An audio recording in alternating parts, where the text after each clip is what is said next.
아멘. 오늘은 우리 주님께서 부활하신 이후에 당신 자신의 몸을 여러 사람에게 나타내 보이신 그 장면을 우리에게 소개해 주고 있습니다.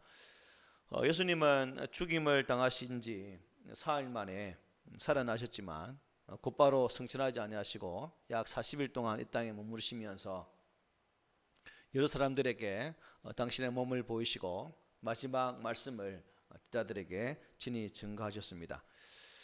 성경의 기록에 의하면 부활하신 예수님이 모두 11번 정도 11번에 걸쳐서 당신의 몸을 나타내 보여주셨습니다. 부활하신 당일에 5번 그리고 그 후에 6번 정도죠. 아울러 부활하신 예수님은 적어도 고린도에 있는 말씀 15장 3절에 있는 말씀처럼 적어도 500명 이상의 많은 사람들에게도 당신의 몸을 친히 보여주셨습니다. 그 가운데 오늘 본문은 세 번의 경우를 담고 있는 부분이죠. 부활하신 날 새벽에 예수님은 막달라 마리아에게 먼저 보이시지요. 그 후에 예수님은 시골로 내려가는 두 제자에게 당신의 몸을 보여주셨습니다. 또한 그 후에 예수님은 사도들이 모인 곳에 나타나셔서 친히 보여주시기도 하셨습니다. 그런데 우리 성경을 보면 9절 앞에 뭐가 있습니까? 가로가 하나 있죠. 가로가. 또 20절에 보면 가로가 딱 묶어져 있습니다. 그래서 9절부터 20절에 보면 대가로로 꽉 묶여 있습니다. 그 이유가 무엇이겠습니까? 이 마가복음의 초기 사본들은 즉 사본 이게 복사 쓴다는 거죠. 쓴 그 사본들을 보면 이 부분이 포함되어 있지를 않습니다. 물론 오늘 본문이 대가로 속에 들어가 있다고 해서 그 내용에 어떤 문제가 있는 것은 아닙니다. 왜냐하면 다른 복음서를 보면 오늘 본문의 내용이 그대로 잘 나타나고 있기 때문입니다. 예컨대 예수님이 막달라 마리아에게 먼저 보이신 내용은 요한복음 20장에 나오고 있습니다. 그리고 두 제자에게 나타내신 내용은 누가복음 24장에서 기록하고 있는 것을 보게 되고, 그리고 이 사도들에게 나타내신 내용은 누가복음 24장과 요한복음 20장에 나타나 우리에게 보여주는 것을 보게 되죠. 따라서 오늘 본문의 초기 사본들에는 없다고 해서 무시할 이유는 전혀 없고, 본문이 다른 복음서에 그대로 다 나오기 때문에 본문 역시 하나님의 그 말씀으로 받아들인 데는 아무런 문제가 되지 않는다라고 볼 수 있는 거죠. 먼저 오늘 본문 9절에 보면 이렇게 말씀하죠. 예수께서 안식 후 첫날 이른 아침에 살아나신 후 전에 7 귀신을 쫓아내어 주신 막달라 마리아에게 먼저 보이셨다라고 말씀합니다. 예수님은 안식 후 첫날 이른 아침에 부활을 하셨죠. 이미 말씀드린 것처럼 부활하신 예수님은 11번에 걸쳐서 500명 이하의 많은 사람들에게 보여주셨습니다. 살아나신 예수님은 막달라 마리아에게 처음으로 자기를 보이셨다라고 오늘 본문은 소개합니다. 여기에서 왜 예수님은 막달라 마리아에게 처음 보여주셨을까? 그에 따르는 이유는 충분합니다. 그래서 누가복음 8장 1절 2절에 이렇게 말해요. 그 후에 예수께서 각 성과 마을에 두루 다니시며 하나님의 나라를 선포하시며 그 복음을 전하실새 12 제자가 함께하였고, 또한 악귀를 쫓아내심과 병고침을 받은 어떤 여자들 곧 7 귀신이 나간 자 막달라인이라 하는 마리아와 라고 말씀합니다. 그리고 누가복음 8장 3절에는 이렇게 말해요. 우리 함께 읽어볼까요? 시작. 헤롯의 청지기 구사의 아내 요한나와 수산나와 다른 여러 여자가 함께하여 자기들의 소유로 그들을 섬기더라고 말씀합니다.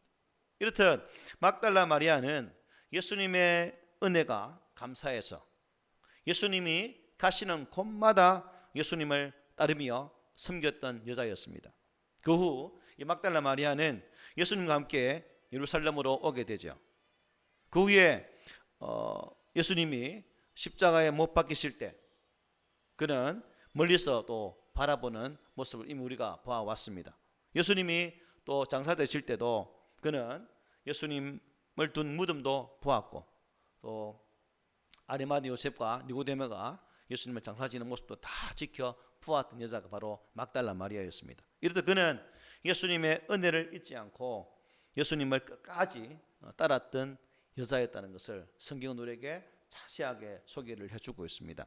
그래서 안식 후 첫날 매우 일찍이 막달라 마리아는 예수님의 시체에 향품을 바르기 위해서 다른 여자들과 함께 예수님 무덤으로 가게 되죠. 그런데 출발은 함께 했지만 누가 가장 먼저 예수의 무덤에 이르게 되죠? 막달라 마리아가 가장 먼저 예수님이 묻혀있는, 놓여져 있는 무덤에 먼저 이르게 됩니다. 그래서 막달라 마리아는 참 비록 선생님 돌아가셨지만 그 예수 그리스도를 정말 간절하게 보기를 원했던 대표적인 인물이라고 볼 수 있는 거죠. 따라서 부활하신 예수님이 맨 먼저 막달라 마리아에게 자신을 나타내 보이신 것은 조금도 이상하지 않는 부분이라 하겠습니다. 이 막달라 마리아 못지않게 우리도, 저도, 여러분도 어때요? 하나님의 은혜를 받아 누리고 있는 자들입니다. 때문에 막달라 마리아처럼 우리들도 예수님을 사모하면서 정말 간절한 마음으로 예수님을 찾는 그러한 믿음이 있기를 바랍니다. 정말 진실하신 예수님은 우리에게도 당신 자신을 나타내 보이시고 우리를 예수님으로 가득 차게 하실 것입니다. 이런 은혜가 있기를 바랍니다. 10절에 보면 이렇게 말해요. 마리아가 가서 예수와 함께 하던 사람들이 슬퍼하며 울고 있는 중에 이 일을 알리매라고 말씀합니다. 여기서 우리가 요한복음 20장 17절 말씀을 한번 볼 필요가 있습니다. 거기 보면 이렇게 기록하고 있습니다. 예수께서 이르시되 나를 붙들지 말라. 내가 아직 아버지께로 올라가지 아니하였노라. 너는 네 형제들에게 가서 이르되 내가 내 아버지 곧 너희 아버지 내 하나님 곧 너희 하나님께로 올라간다 하라 하시니라고 요한복음 20장 17절에 말씀해 주고 있습니다. 여기 보니까 예수께서 이르시되 나를 붙들지 말라. 왜 예수님은 막달라 마리아가 기뻐서 당신을 붙드는 그 내용 속에 붙들지 말라라고 말했을까요? 왜? 보니까 내가 아직 아버지께로 올라가지 아니하였노라. 예수님은 곧 아버지께로 올라가야 했죠. 그래야 예수님은 하나님의 아버지 나라에서 어찌라도의 그 처를 친히 준비하신다라고 요한복음 14장에 있는 말씀처럼 그러한 일들을 하신다는 겁니다. 아울러서 예수님은 또 다른 보혜사 성령님을 제자들에게 보내신다고 약속해 주셨죠. 그래서 예수님은 마리아에게 자기를 붙들지 말라. 지금 당신의 몸은 영체이기 때문에 또한 붙들지 말라는 그 의미도 말씀도 있다 하겠습니다. 그러면서 예수님은 마리아에게 어떻게 말하십니까? 너는 어떻게 해요? 가서 내 형제들에게 이르되 내가 내 아버지 곧 너희 아버지 내 하나님 아버지께로 올라간다 하라 하시니라고 말씀하죠. 예수님은 막달라 마리아를 제자들에게 보내셨고 이에 마리아는 순종해서 예수님의 명령에 향해 나아가는 것을 보게 됩니다. 그리고 계속해서 요한복음 20장 18절에 보면 이렇게 말해요. 막달라 마리아가 가서 제자들에게 내가 주를 보았다고 또 주께서 자기에게 이렇게 말씀하셨다 이러니라 고 말씀하고 있습니다. 마리아는 제자들에게 가서 예수님께서 명령하신 대로 자기가 본 것과 자기가 들은 것을 그대로 다 전했습니다. 오늘 보면 10절 다시 보면 이렇게 말하죠. 예수와 함께하는 사람들이 즉 다른 제자들의 상황 그들이 어떠한 모습을 가지고 있는지를 설명해 주고 있습니다. 제자들이 어떤 상황이 있었습니까? 지금 슬퍼하며 울고 있는 중에라고 말씀하죠. 제자들은 슬퍼하고 울고 있었습니다. 예수님은 여러분 누누이 살아계실 때에 뭐라 말씀하셨습니까? 내가 십자가에 죽은 이후에 3일 만에 분명히 다시 살아난다라고 그렇게 강조해 주셨습니다. 그럼에도 불구하고 제자들은 그 말씀을 믿지를 않았다는 거예요. 만약 그들이 이 말을 믿었다면 당연히 주님의 장사되심을 바라보고 부활을 기다리고 있어야 됩니다. 그런데 그들은 어떻게 해요? 주님의 죽으심만 생각했지 다른 걸 생각지 못했고 그 죽음 때문에 뭐예요? 슬퍼하고 또한 울고 있었다는 것입니다. 10절 끝에 어떻게 말합니까? 이 일을 알림해. 마리아는 슬퍼하고 울고 있는 자들에게 부활하신 예수님이 자기에게 보이시는 것과 또한 그에게 전하라는 그 말씀들을 어떻게 해요? 그대로 다 알렸다는 거예요. 그럴 때 제자들의 모습이 어땠을까요, 여러분? 기뻤을까요? 그랬으라고 확신에 찬 대답을 했을까요? 11절을 읽어볼까요? 시작. 그들은 예수께서 살아나셨다는 것과 마리아에게 보이셨다는 것을 듣고도 믿지 아니하니라. 듣고도 믿지 아니했다. 제자들은 마리아의 증언을 듣고도 믿지 않았습니다. 누가복음 23장 11절에 이렇게 말해요. 사도들은 그들의 말이 허탄한 듯이 들려 믿지 아니하냐. 허탄, 터무니없다는 거죠. 죽은 사람이 어떻게 다시 살아나냐. 어리석은 소리 하지 마라. 뭐 이런 정도 아니겠습니까? 부활하신 예수님이 예수님의 부활을 믿지 못하는 도마에게 나타나셔서 하신 말씀이 무엇이었을까요? 이렇게 말씀하셨죠. 읽어봅시다. 함께 시작. 믿음 없는 자가 되지 말고 믿는 자가 되라. 믿음 없는 자가 되지 말고 믿는 자가 되라. 예수님은 그의 제자들이 예수님의 부활을 확실하게 믿기를 바라셨다는 거예요. 이것이 비단 여러분 제자들만한 해당되는 말씀일까요? 아니죠. 오늘날 우리들도 수없이 하나님 말씀을 보고 기록된 말씀을 읽고 또 말씀을 들으며 유튜브를 통해서도 TV를 통해서도 수많은 수업을 듣지 않습니까? 그런데 그 모든 말씀들이 믿어지던가요? 제자들처럼 친히 목회 간 사람이 가서 이렇다 말해도 믿지 못했던 것처럼 우리들도 그들과 별반 차이가 없는 참 믿음 없는 우리 자신들을 보게 된다는 거죠. 머지않아 우리 예수님은 승천하실 것입니다. 그러면 제자들은 예수님의 증인이 되어서 예수님의 죽으심과 부활하심을 만백성에게 증거를 해야 됩니다. 이를 위해서 먼저 제자들이 예수님의 부활을 확신을 해야 될까요? 아니면 진짜일까? 라고 의심해야 될까요? 확신해야 돼야죠. 확신이 차야 담대하게 전하지 않겠습니까? 그래서 믿음 없는 자가 되지 말고 믿는 자가 되라라고 예수님은 제자들에게 말씀해 주셨고 오늘날 우리들에게도 동일하게 말씀을 주고 있다는 것입니다. 예수님은 살아나셨다라고. 예수님은 언제나 나와 함께 하시면서 나의 삶 가운데 늘 역사하고 계십니다라고 담대하게 증언할 수 있는 우리 모두가 되기를 바랍니다. 자, 그 12절 볼게요. 우리 한번 읽어봅시다. 시작. 그 후에 그들 중 두 사람이 걸어서 시골로 갈 때에 예수께서 다른 모양으로 그들에게 나타나시니. 자, 그 후에, 그 후가 어딜까요? 이것은 예수님이 막달라 마리아에게 먼저 보이신 이후에 그들 중 두 사람이 걸어서 시골로 갈 때라고 말씀합니다.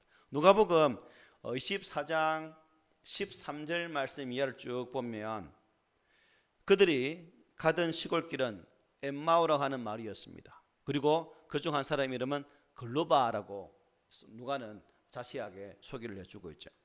부활하신 예수님은 엠마오로 가는 두 제자에게도 나타나셨다는 거예요. 이것은 성경에 기록된 대로 부활하신 예수님이 이제 네 번째로 전체로 볼 때는 나타나신 경우라 하겠습니다. 오늘 본문은 두 번째지만 예수님이 보이신 전체의 속으로는 네 번째 해당됩니다. 아무튼 오늘 본문에 나오는 두 제자가 걸어서 시골로 투벅투벅 걸어갈 때 그들의 걸음이 어땠을까요, 여러분? 스승님이 죽어서 장사되었다. 그야말로 힘없는 폐잔맹의 걸음 아니었겠습니까? 그때 어떻게 해요? 부활하신 예수님이 그들에게 다가갔다는 거예요. 한동안 예수님은 그들 동행을 했습니다. 또한 그들과 대화도 나누었습니다. 그럼에도 불구하고 그들은 예수님을 알아보았습니까? 알아보지를 못했다는 거예요. 그 이유가 무엇이겠습니까? 부활하신 예수님은 다른 모양으로 그들에게 나타나셨기 때문이다. 본문 12절에 말하죠. 다른 모양으로. 다시 말해서 부활하신 예수님은 그 이전과는 다른 모양으로 그들과 함께 하셨다는 거예요.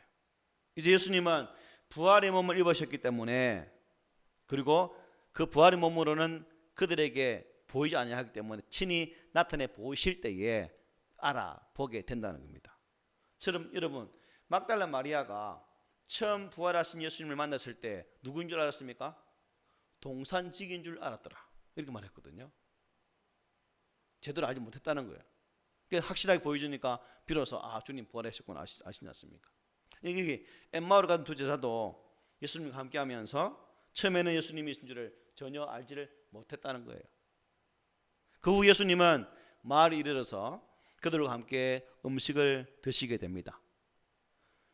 예수님은 떡을 가리시고 축사하시면서 떼어 그들에게 주시게 되죠. 그제서야 이 두 제자는 그가 예수님인 줄을 알게 되는 겁니다. 그리고 예수님이 그들에게 말씀하셨을 때 그들은 그 말씀을 받고 다시금 엠마오로 가는 길에서 예루살렘으로 돌아서 가게 되죠. 13절에 이렇게 말합니다. 두 사람이 어디로 갔어요?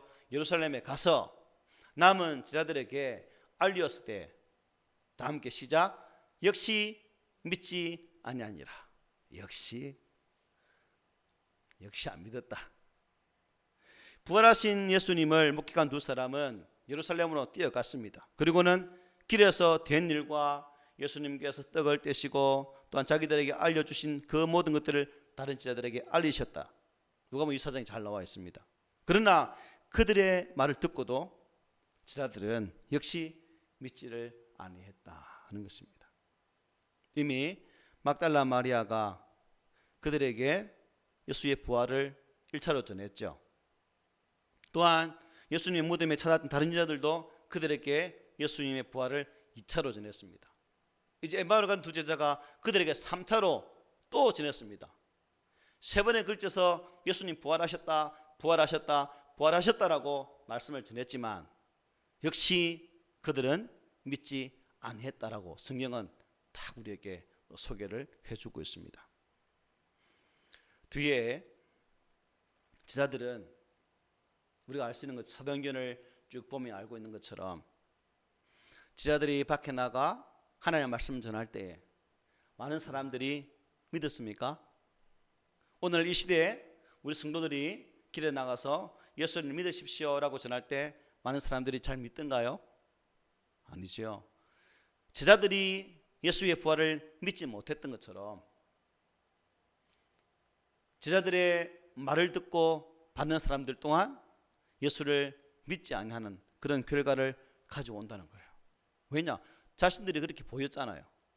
직접 선생님의 말씀을 듣고 그 말씀을 받은 자들이었지만 그 부활의 소식을 듣고도 믿지 못했던 제자들의 모습들처럼 우리도 그러하고 또한 앞으로도 계속 그럴 겁니다. 그렇지만 우리는 이 부활의 소식을 전해야 됩니까? 전하지 말아야 됩니까? 그럴지라도 전해야 된다는 거죠. 처음에는 믿지 못할지라도 하나님께서 마음의 감동을 주시고 또 성령 은혜를 주셔서 그 믿음이 생기심으로 그들 안에 정말 구주 예수 그리스도를 믿을 수 있는 은혜가 임하게 된다는 사실이죠. 그렇기 때문에 우리 예수님께서 제자들을 포기하지 아니하시고 끝까지 사랑하시면서 그들과 함께 하셨고 또 그들에게 나타나셔서 그들에게 말씀을 주시고 마지막 지상 명절 수치를 도하라고 말씀 주시며 부활 성천하실 때 그 말씀처럼 오늘도 우리가 이 말씀을 전하면서 나를 끝까지 사랑하시는 그 하나님 사랑 안에서 일들을 감당하는 자가 되어야 된다는 것이죠. 예수님께서 여러분 왜 부활하셔서 제자들에게 당신의 부활하신 몸을 친히 보이시면서 말씀하셨겠습니까? 그것은 곧 그들의 믿음을 굳게 하기 위해서, 연약한 그들의 믿음을 강하게 하기 위해서 예수님은 그들에게 친히 나타나 보이셨다는 거예요. 우리도 마찬가지죠. 우리의 연약함을 굳세게 하시면서 우리에게 바라시는 바가 무엇인가? 믿음 없는 자가 되지 말고 믿는 자가 되라 라고 우리 주님은 지금도 성령을 통해서 우리에게 말씀하고 계십니다. 예수님은 우리 모두가 믿음 위에 굳게 서서 예수님의 죽으심과 예수님의 그 부활을 힘써 증언하기를 바라신다는 거예요. 이것이 주님의 원하신 힘이라면, 이것이 우리에게 부탁하시는 주의 말씀이라면, 저와 여러분들은 우리 삶의 자리에서 이 부활하신 예수님을, 이제 장차 이 땅에 재림지로 오실 주 예수 그리스도를 어떻게 해야 됩니까? 우리 역시 지자들이 그랬던 것처럼 예수님을 전하는 그런 자가 되어야 될 줄 믿습니다. 물론 우리가 말씀을 전할 때 많은 사람들의 반응은 부정적인 반응이 더 많을 겁니다. 듣고도 믿지 아니하니라. 역시 믿지 아니하니라. 제자들도 그랬지만 결국은 그들은 다 믿게 되어졌죠. 우리들도 처음에는 예수에 대해서 여러분 알았습니까? 몰랐잖아요. 그러나 지금 믿고 있습니다. 이것처럼 우리가 우리 입술을 벌려서 우리 구주 예수님의 이 땅에 오심을 증거하게 되어질 때에 그들에게도 이러한 믿음의 은혜가 나타날 줄 믿습니다. 14절 볼까요? 그 후에 이러한 제자가 음식을 먹을 때에 예수께서 그들에게 나타나서 그들의 믿음 없는 것과 마음이 완악한 것을 꾸짖으시니 이는 자기가 살아나신 것을 본 자들의 말을 믿지 아니함이러라. 여기 보니까 그 후에 이러한 제자가 음식을 먹을 때에, 이때에 이러한 제자는 사도들을 가리키겠죠. 예수님은 그를 따르는 많은 제자들 가운데서 12를 택하여서 그의 사도로 세우셨습니다. 그 중에 누가 빠집니까? 가룟 유다가 빠지게 되죠. 이제 사도수는 몇 명입니까? 11명입니다. 아무튼 사도들이 함께 모여서 음식을 먹을 때에 또 그들이 저녁 식사를 할 때였습니다. 이때 그들은 유대인들이 두려워서 예수님처럼 죽을까 봐 어떻게 됩니까? 요한복음 20장에 보면 문을 꼭 걸어 잠그고 집 안에 다 있었다는 사실이에요.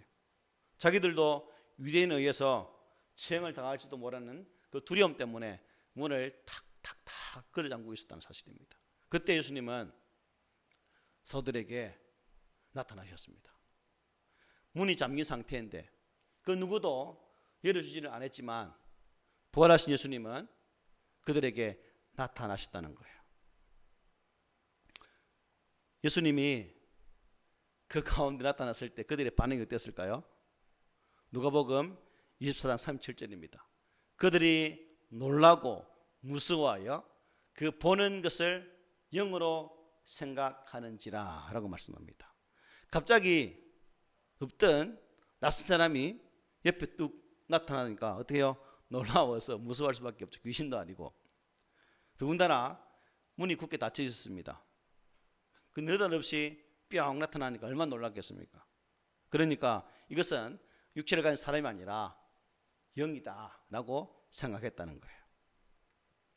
이 사도들이 모인 곳에 문을 닫았지만 부활하신 예수님은 그대로 통과하실 수가 있죠. 왜냐? 부활하신 이후에는 공간의 제약을 받지 아니하는 영체를 가지시기 때문에 아무렇게나 다 갈 수 있는 상황이 됐다는 겁니다. 예수님은 사도들에게 나타나셔서 그들의 믿음 없는 것과 마음이 완악한 것을 어떻게 해요? 책망하셔서 나무라십니다. 오늘 본문은 예수님이 그들을 책망하신 이유를 어떻게 말씀하고 있습니까? 이는 자기가 살아난 것을 본 자들의 말을 믿지 아니함이라. 말씀을 전하고 전했지만 믿지 아니했기 때문에 그들을 책망하셨다는 거예요. 선생 입장에서는 화나죠, 그죠? 얼마나 화가 나겠습니까? 여러분들도 자녀들을 키우실 때 자녀들에게 이렇게 해라, 이렇게 해라, 이렇게 해라 말하는데 듣지 않으면 기분이 좋아요? 안 좋잖아요. 참 우리가 신앙생활을 하면서 참 바른 믿음을 가지고 바른 신앙으로 온전한 신앙생활을 감당하는 것 참 중요하다는 거죠. 혹 우리가 마지막 주님 앞에 섰을 때 우리의 믿음 없음으로 본문에 등장하는 제자들처럼 책망받지는 않을까. 비록 구원을 받았지만 온전한 신앙을 살지 못했기 때문에 그렇게밖에 살지 못했느냐라는 책망의 소리를 듣지 아니할까. 그래서는 안 되겠죠. 그런 측면에서 우리는 기록되어진 말씀으로 우리에게 증거되어지는 그 말씀에서 하나님의 음성으로 듣고 또한 그 말씀이 믿음으로 성화되어지는 그러한 모습이 나타나야 될 줄 믿습니다. 제자들을 보십시오. 예수님 잡히실 때에 다 버리고 도망을 갔습니다. 막달라 마리아가 또한 그와 함께했던 마리아들이 그들에게 예수의 부활을 전했고, 엠마오로 가는 두 제자가 또한 예수의 살아나심을 전했지만 그들은 여전히 믿지 않았다는 겁니다. 그나마 스승을 버렸기 때문에 믿을 수가 없죠. 그러나 그 예수님은 비록 당신을 버리시고 뿔뿔이 제갈길로 갔던 그들이었지만 다시금 그들을 찾아와 주셨고 그들을 사랑해 주셨습니다. 오늘 이 시대에도 우리 예수님은 우리를 여전히 사랑하시고, 비록 우리가 참 폼나는 신앙을 하지 아니할지라도, 하나님 보시기에 합당한 신앙의 모습으로 서 있지 못한다 할지라도 우리의 신앙을 굳게 하기 위해서, 우리의 믿음을 굳게 하시기 위해서 여전히 우리에게 찾아오시며 사랑으로 함께한다는 이 사실, 또 우리를 온전한 모습으로 회복시켜 준다는 이 사실이 우리의 삶의 자리에서 은혜가 되어야 된다는 사실이죠. 말씀 마치겠습니다. 믿음 없는 자가 되지 말고 믿는 자가 되라. 한번 따라해 볼까요? 믿음 없는 자가 되지 말고 믿는 자가 되라. 아멘. 예수님의 말씀을 우리가 항상 가슴에 새기면서, 참 우리 모두 예수님은 지금도 우리와 함께 하심을 또 믿고, 또한 그분의 인도하심을 확신하면서 지금 그분의 성취하심을 통해서 우리에게 보여내 주신 그 보혜사 성령님의 은혜로 말미암아 우리의 믿음이 정말 올곧게 바르게 세워지고, 기록된 말씀으로 우리에게 들려주신 이 성경 말씀을 정말 우리가 믿음으로 바라보고 믿음으로 듣고 믿음으로 순종한다면 우리 안에, 우리 삶 가운데에 임마누엘 주님이 은혜로 역사될 줄 믿습니다. 하나님의 복은 아무렇게나 살아가는 자에게 주어지는 것이 아니죠.